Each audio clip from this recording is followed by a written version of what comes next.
Hello ছোট বন্ধুরা, আজ আমি তোমাদের জন্য একটি মজার গল্প নিয়ে এসেছি যা থেকে আমরা অনেক কিছু শিখতে পারি।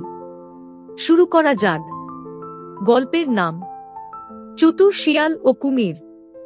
এক সুন্দর গ্রামে একটি নদীর ধারে বাস করত একটি চতুর শিয়াল। নদীতে বাস করত একটি বড় কুমির। কুমিরটি খুব চালাক ছিল এবং সবসময় অন্য প্রাণীদের ফাঁদে ফেলার চেষ্টা করত।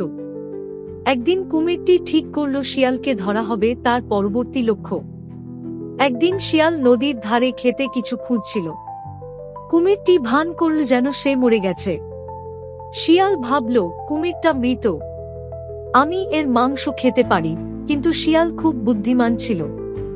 সে কুমিরটিকে পরীক্ষা করার সিদ্ধান্ত নিল। শিয়াল বলল, কুমিরদা, তোমার গায়ে অনেক পোকা আছে।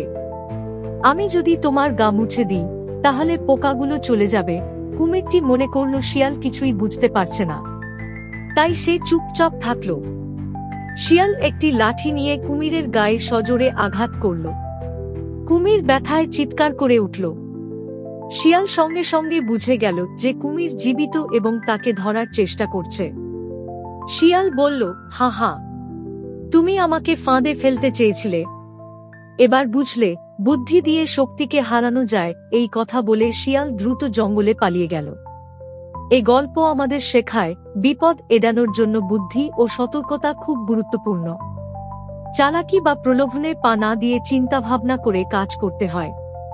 চ্যানেলটি অবশ্যই সাবস্ক্রাইব করুন, কারণ আপনি এই চ্যানেলেই পাবেন কুমির আর বানরের গল্প, বাঘ এবং শেয়ালের গল্প, সিংহ আর ইঁদুরের গল্প, কচ্ছপ আর খরগোশের গল্প, কুমির আর শিয়ালের গল্প, হাতি আর বানরের গল্প।